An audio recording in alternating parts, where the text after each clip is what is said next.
Kita make sure di sahur, kalau bisa tidak terjadi lonjakan gula ya darah. teman-teman sekalian. Jadi sahur itu menjadi sesuatu yang krusial. Kenapa?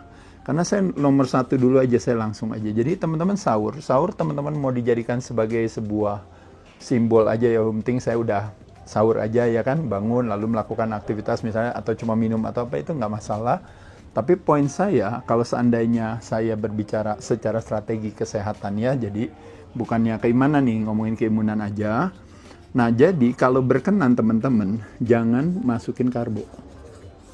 Menurut saya ya. Jadi kalau teman-teman mau masukinnya berarti apa? Masukinnya bisa protein, bisa lemak. Nah, idealnya kalau teman-teman orang paling gampang itu adalah biasanya udah pasti telur.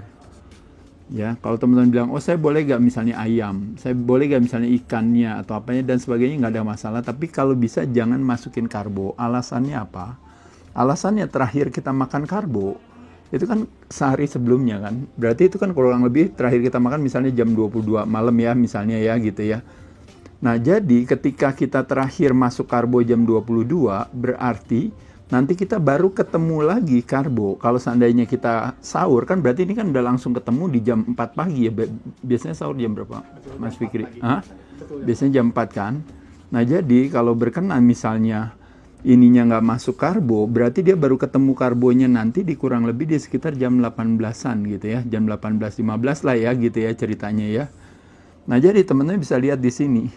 Dari jam 10 malam nanti baru ketemu lagi di jam kurang lebih jam 6.15. Itu kurang lebih berapa jam kalau teman-teman lihat di sini? Hampir kurang lebih sekitar 18 jam ya. Atau 16 jam. Berarti dari 10 ke jam 10 pagi tambah 6 tambah 2 ya kurang lebih sekitar 18-an sampai 20 jam itu terjadi yang namanya tidak terjadi yang namanya lonjakan gula darah yang terlalu tinggi tuh teman-teman. Jadi lonjakan gula darahnya dia standar aja ya, turun aja gitu ya.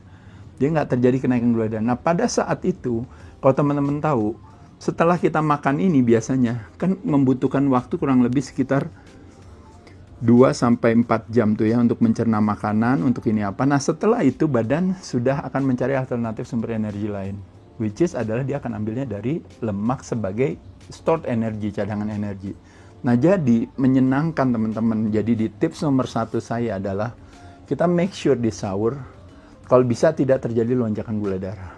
Jadi kalau berkenan, kalau bisa nggak usah masukin karbo. Kalau terpaksa harus masukin karbo, ya apa boleh buat, berarti strategi kita, nanti saya akan bahas di strategi yang dibuka ya, nanti kita akan bisa bahas di sana. Tapi secara umum kalau berkenan ini aja, kalau saya bilang. Jadi sahur tetap jalanin, tapi kita